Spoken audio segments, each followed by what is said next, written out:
Hi everyone, it's Dennis Yusuf here from Inspired Growth Training, and my guest today started her business just 12 months ago. No sales division, no safety net, property management only.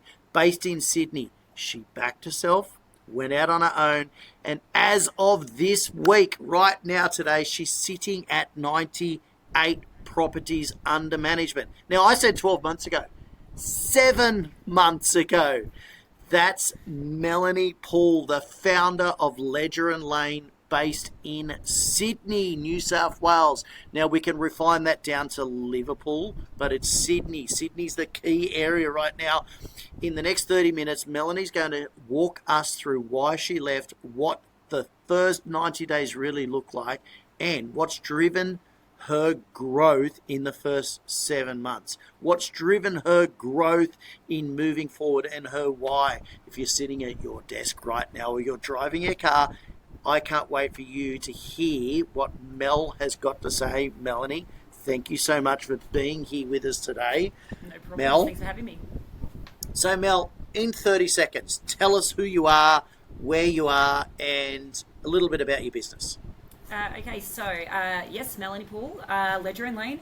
I am located in Sydney. For the last 20 years, I've worked in the Canterbury Bankstown region. However, I found myself getting a lot of leads from outside of that. So when I started my own business, I wanted to, cast a bigger net and do all of Sydney.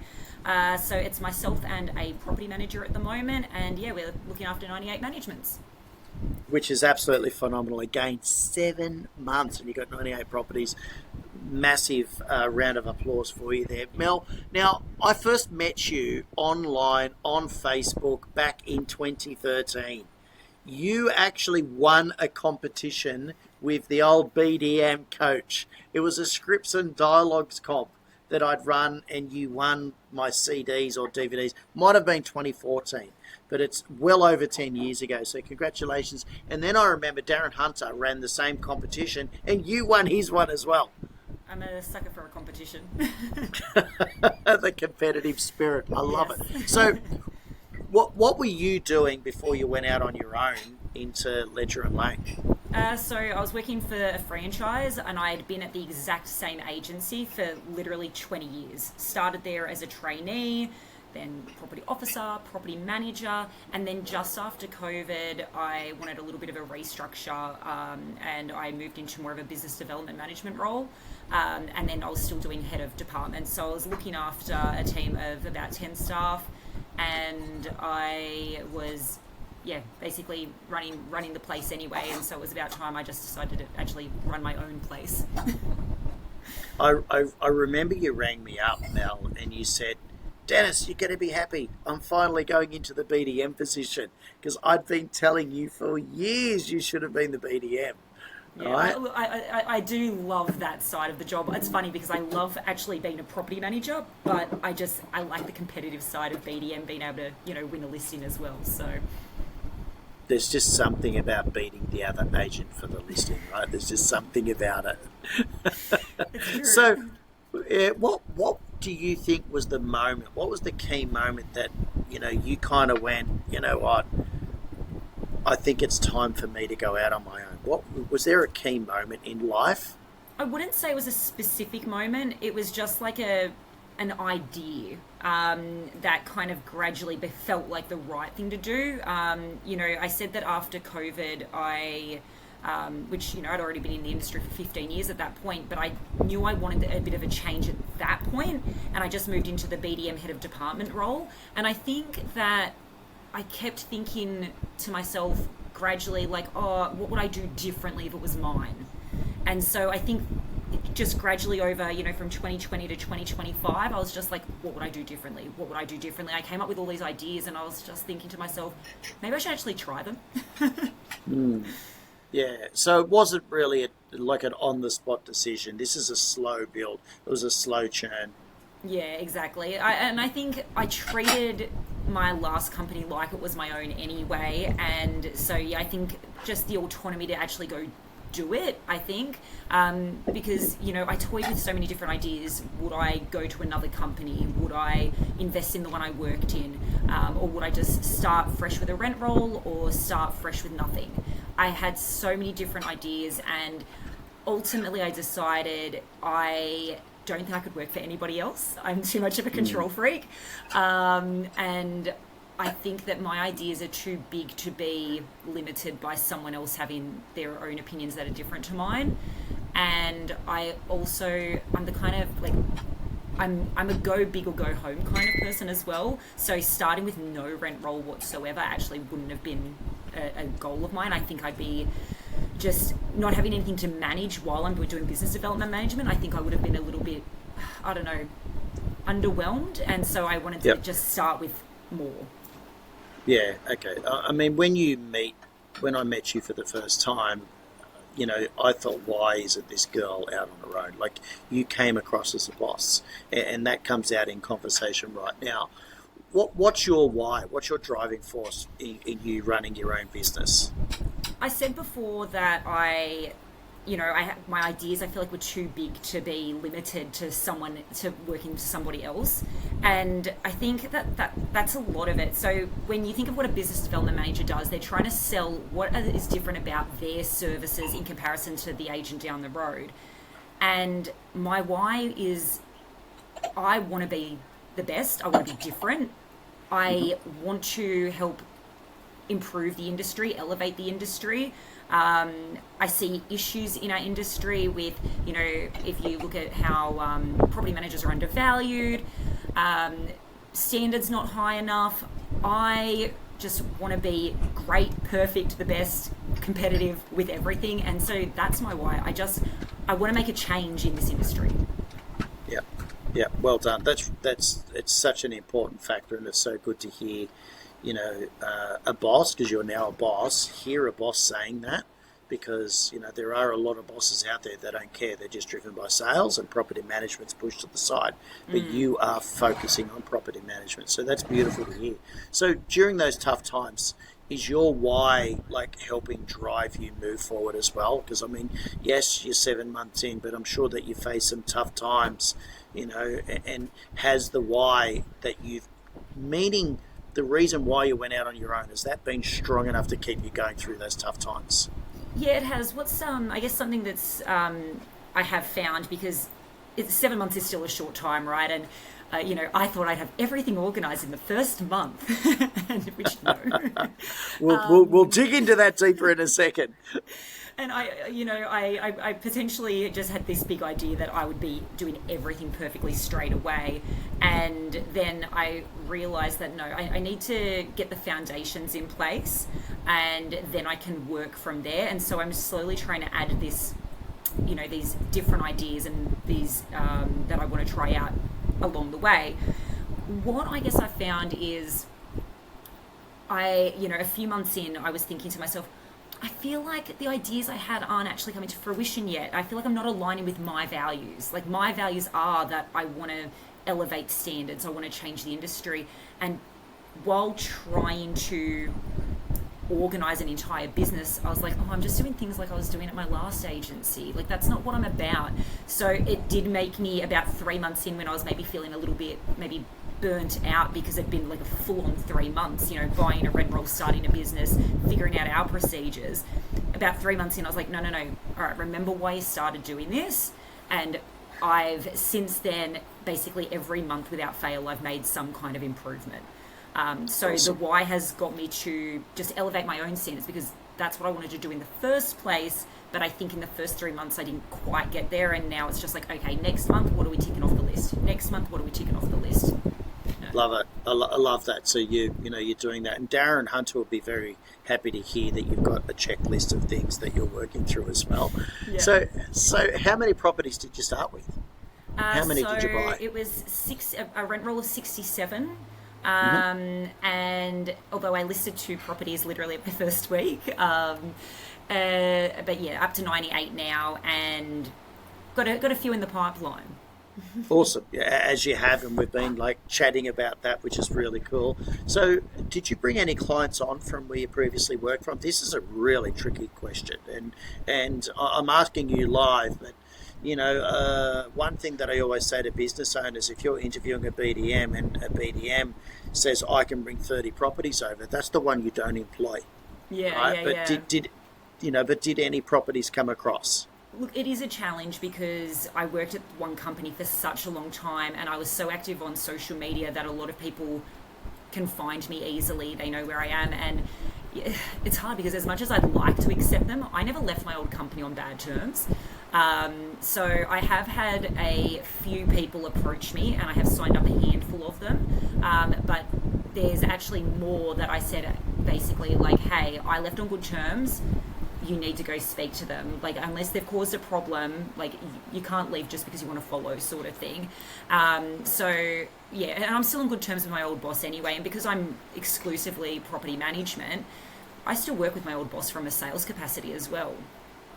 Yeah, okay. That speaks volumes about yourself, and I love hearing that you've got some integrity there as well. So, well done for that. Well done for telling the people to go back, because I hear a lot of people that they're having issues from leaving their businesses, going out on their own because they've done it incorrectly, and Yeah. it's quite painful for them. So, what did the first 90 days actually look for? I know that you've already, you've said a couple of things, but what did the first 90 days look like? I'm laughing because it felt like chaos, even though it shouldn't have been, right? So the property manager who works for me also worked as part of my team at my last real estate as well. And something I always said when I was managing my team of 10 was we were a well-oiled machine. A lot of people would have heard me say that in other podcasts that I've done as well. And so I just imagined we'd be a well-oiled machine. The way that we described it, me and Taryn, my property manager, is we said, we feel very bing bong, and I don't even know what that means, but that's what it felt like. When I settled on the rent roll purchase, it ended up being shorter settlement period than we expected. Trying to get all those agency agreements, and then trying to organise everything ended up happening in a 30-day period. So we settled, and then I had that 90 days of obviously having to create all my new supervision guidelines, all my new procedures, figuring out how to use Xero and do payroll, learning new software because I changed my CRM. We were using the same trust accounting software, but we changed our CRM. I was still editing my website. I had no... when I did get an inquiry, I didn't have a investor's guide to send out. So I got quite a few inquiries quite early on. And I had to type up my little, spiel on what I can offer. But I hadn't even figured out what I offered yet. I mean, I had, but I hadn't put it into words to sell it to someone. It was here, it was in the brain, Yeah. and it was in the heart, but it wasn't on paper. Yeah, Yeah. so it was just Okay. the first 3 months felt very chaotic, and even things that people might take for granted about all the redirections for council and water and insurances and smoke alarms. Turns out a lot of companies aren't very good at doing their redirections. I had to get very Karen on a lot of different councils, so. Okay. It sounds like you've already answered my next question. I feel like you've already answered it, and the question that I'm asking is, what did you get wrong in the first 90 days of business? What did you get wrong first? And it feels like you just kind of threw yourself into it is the answer. You didn't have okay. But at the same time, you purchased a property. You purchased a short portfolio. So that's a thing to do. So, okay, my next question is, what surprised you the most about running your business? I actually had this exact question in my 6-month review team meeting last week. There you go. I think that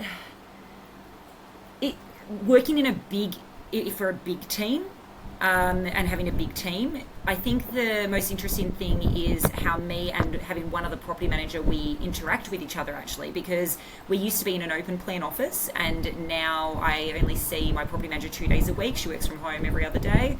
And so I think the thing that surprised me the most is just how different it does feel, but also maybe I'm more of an introvert than I thought I was. I consider myself an extrovert, but I think I've actually really thrived in a work from home role. Like, obviously, it's it's real estate, right? You're never really just working from home. You're going out to appointments, you get to talk to people all the time. But how much I have thrived just sitting by myself in a room. So, Yeah, so I think I would say that, you've answered the next question for me, and it's what surprised you the most, what you thought would be difficult but was actually easy. yeah. And you're working from home, your productivity picks up because you're not getting disturbed by people, Except my dog. right? Maybe for the post we should have a photo of the dog in you, right? So would you say... I'm surprised he's not barking right now. He usually barks when I'm on the phone, which is why I've got the noise cancelling situation happening. The headphones in. So would you say there's anything else that surprised you that you thought would be hard but wasn't? Yeah, I thought I was really, really scared that I would lose a management, or like not take as many on even from my old real estate, that's where I bought my rent roll from. I was scared that people would be like, no, like the old real estate's still open, we want to stay there. And I was scared that it would take me a while to get a bit of growth. It exceeded my expectations. I had the goal of getting to 100, right? But I didn't think I'd be almost there. Like, that was my goal, but I didn't necessarily think I was going to achieve that. Because, and I think we've probably spoken about this before, Dennis, I feel like BDM in Sydney is a bit different to say, like, all the Sydney siders invest interstate. People investing in Sydney, like, it's a lot of money to invest in Sydney. A lot of people aren't doing it, and then we just had the whole budget thing a month ago. So people investing in Sydney, there's not a huge amount of it. Most of the time it's people who are moving out of their previous place of residence and renting that out. Or they've bought a property with the long-term plans to live in it, and they rent it out for 12 months beforehand. You get a bit of developers and things like that. So I think it did Inheritance. take by surprise the growth that I did have. I thought it would maybe take me a bit longer to get that momentum, but my first couple of months were really busy. Yeah, which is brilliant. So we do need to remind ourselves that there's a couple of different types of growth, and one of the growths, there is a lot of owners that are dissatisfied with their current clients. Yeah. Right. Yeah. So there's that marketing out there for that as well. So if you were to start again from scratch, let's go back 7 months. What would you do differently? I know. I feel like maybe I would have just. This probably sounds silly, but I actually think I would have just written up my procedures beforehand. Like, I had my procedures so down pat at my last agency, and I knew I was going to change things, but I think I just thought it would be so easy to sit at my new desk and just follow through. But I actually wish I'd maybe played around with that stuff maybe a little bit earlier. I didn't have my CRM up and running till like 2 weeks beforehand. Maybe I would have invested to have it ready a month beforehand. Just so, or maybe I would have, even got my trust accounting software all started maybe just a month earlier. Instead, it was all really rushed. Because there's a long story, but I wasn't 100% sure when my business was going to start. It ended up being, even though it was something that was in the works for about 3 years, negotiations on that rent roll, it actually ended up being really sudden when we finally agreed. And I was like, oh God, it's happening. What's the procedure? Yeah. Okay, so because like on the job, basically your first week, what you're telling me, your first month, you're learning about a CRM, you're learning about trust, you're learning as well as managing, taking over, etc. And the conversations with the clients, right? Like, you've got to tell them it's all okay. Like, it's, what you're used to. It's the same people, and Yeah, okay. And because it just comes so naturally to you, that's fine. But all of a sudden you've had to put things in place, put it on paper, and learn new things as well at the same time. So you've got 98 properties, you're 2 away from your target, and that is absolutely amazing, okay? Thanks. Congratulations for getting there. But what's been your biggest growth driver, Mel? You're like referrals, prospecting, marketing, social media, something else. What's it been for you? So I've had a lot of leads through Facebook. More of I'm quite active on all my social media, but I think communicating with people on Facebook more so. So like being in groups and like I make inquiries on Marketplace and things like that. And in fact, my first one of the first managements I did get just totally took me by surprise, and it was from over Christmas when all the other real estates were closed. I just jumped on Marketplace and I said like, "Hey, I'm a property manager. Do you need any help?" And the guy took me up on the offer, and it's actually a really good management to have had. It was in an area I wasn't as familiar with, but obviously I've casted a further net. I'm doing all of Sydney now, but Love it. I'm confident in appraising properties no matter where they are in Sydney anyway, and it ended up being a really good management, and I've got a lot of leads through that since. And while we've been talking, there's literally an email that's come in from another one that's off Marketplace. There you go. So, so just to explain for everyone, Marketplace is like Facebook groups. You know, it's your I've done a bit of both. So there's properties advertised on Facebook Marketplace, and then I'm also in a lot of investor groups and things on Facebook as well, where I give advice, and I enjoy doing that. Yep. So I see people saying, "Oh, I've got a problem with my property manager," or "I've got a problem self-managing," and I just throw the legislation in because I don't love legislation, but I love being familiar with legislation. So I just give guidance. Yeah. So if you were to say what's been the biggest needle move maker for you on your rent roll growth, would you say social media is the answer? Yeah. And I've also had a lot of referrals, to be honest. But I will say I got to handpick my rent roll, and I knew who might have had properties coming up as well. So I was strategic in my choice. Yeah, okay. I love it. That's really good. So you haven't jumped onto that referral side of things too strong yet? Is that something that I've started. I've made the connections, and I'm putting something together as we speak. So I've got 2 mortgage brokers. I've got an accountant. I'm actually looking for another accountant as well. I've got some financial planners. I've started the conversations, and I'm trying to put together a group. Okay. So if you were to go back 7 months, and let's say you've got everything down pat, you've got your procedures in place, you've got you understand it all, and we're only talking about growth now. What would you focus on more for growth? Something I actually haven't done yet, which I'm hoping to start this month, is I had this idea, basically we would have spoken about doing like happy calls or no reason calls. I thought I'd start those straight away, and I haven't, and I know that I've got a whole database there that I haven't even started properly communicating with. As I said, I have had quite a few referrals already, but I know there's more in there, and so I'm putting together a health check plan so that I can start to do those happy calls and do the health checks, and I thought I would have done that earlier.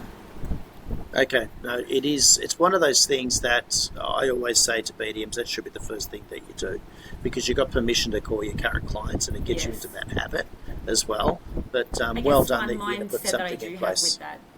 Is that I feel like I wanted to let them also see what the new system was like and see some of the improvements before I started making those phone calls. Even though I should have probably already done it by now, it is something that it's like, okay, well, they've seen that I've changed how we pay our clients now. They can see that we've changed how we do our inspections. So they've started to see some of these improvements. So I'm excited to be able to start calling my landlords and going, hey, you've seen the improvements. What do you think about it? All right, what about those other managements, hey? Yeah, okay. Yeah, great valid point. So who do you think should go out on their own? You know, it's I love the little giggle. It's interesting, right? Because if I think of who I have looked up to over the years and who really impresses me, a lot of them are already business owners, right? So asking me that question, it's made me realize, like, I know so many inspiring property managers, but they all kind of already started, and I'm sure there's plenty of people who work for someone else who, should. But I feel Hmm. like I need to see more of them shine. Like I feel like we need to see more property managers getting on social media and showing us what they do differently, right? There's so many Yeah, property managers who yeah. are still scared of jumping on. And I think that, like, yeah, I would love to see just some of those maybe younger people who are getting the hang of social media starting to show us their knowledge and their stuff. I'd like to see more of that. And I think there's going to be a surge in property management only businesses. I think we're going to start to see sales be separate from property management, because they're such different industries. And I think if I think of all the property managers I know who I am inspired and look up to, a lot of them are in property management specialty agencies as well. Yeah, well, let's hope that this podcast and the next few that I do around, people that have gone out on their own does encourage people as well. And it goes to show that you are looking up to the right people as well, Mel. So, Yeah. which is really important. So, what do you think's the one thing that's holding people back from going out on their own that shouldn't hold them back? So I mean, like obviously it's like fear, like they're afraid. Um, I think that I think it's very important for, if you've got someone who's just been a property manager or just been a business development manager, those skills aren't overly interchangeable, but they can be. I think I'm good at both. I think it would be very important for anyone who is afraid, maybe just make sure that you do understand both sides of that. Because if you can't afford to pay someone up front, then it's all going to fall on you. And if you've been an amazing property manager, but you've not really done any business growth, like you might be a bit stagnant or growth might be slow. On the flip side, if you're a great BDM but have no idea how to do property management, you're going to be losing the management as quickly as you bring them in. So I would say knowing everything that goes on, like I think that you should work in probably a head of department role before you even think about it. But once you've done that, once you've seen each side of it, maybe even go have a go at sales, then you've got nothing holding you back. Just do it. Yeah, you're digging into all things, and I feel like you've just answered the next question, which is, what would you say to someone that is seriously considering doing it, right? That they're too scared to do. What should they do? But you've just told them. You've just basically told them what to do. So, where can people find you, Mel? This has been so informative. You've shared your growth strategies, you've shared the mistakes, you've shared your why and how it's pushed you forward and it's got you going. You're obviously clearly a very motivated person. You're really ready to take on the world.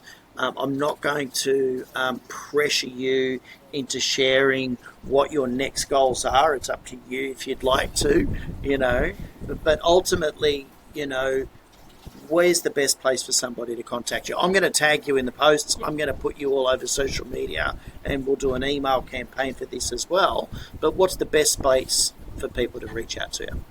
I guess if people really want to just like reach out to me to actually have a proper discussion, shoot me an email. It's just melanie@ledgerandlane.com.au. But you can find me on Instagram, Facebook, TikTok. I'm on all of them. LinkedIn. So, but if you want to have a conversation, you can also give me a call. 0282016060. Still trying to remember the phone numbers. I can't think of my mobile number right now. But that's how people can call me. And I'm always happy to have a chat. Like I love talking to other professionals and people in the industry and hearing what they do differently and everything, because there's so many different ways to do property management. I think that's what's kept me interested in it, is there's so many different ways to do it. And actually, I'm creating a video series right now that I'm not posting until it's finished. And it's called Heard It All Before, and it's about landlords who interview multiple agents and they hear the same thing over and over and over again, but they think it's all the same, right? But it's not. There are so many different ways to do property management. So I'm actually creating a video series on that, and now that I've said it out loud, I have to do it. Oh my goodness. I just heard Melanie say she's going to do video. And you have been doing video like on your socials as well. And you're very good at video. You actually won a competition in the video challenge with us once where I can't remember. Do you It was remember when when you I had had the vodka? the vodka. If people watch the video, you'll see that I'm looking like I'm holding a bottle of vodka, right? Went into the coffee shop and said, put this in my coffee. It was I think it was an elevator pitch competition. We had to try and give our elevator pitch, and I was Yeah. ignoring the client or something. It was. So we definitely do have a lot of fun in the real estate industry. And Mel, you certainly come across as a person that's happy to help people. Thank you so much for your time. I'm sure people are going to be encouraged from listening to this podcast. I appreciate your time. No problems at all. Thanks.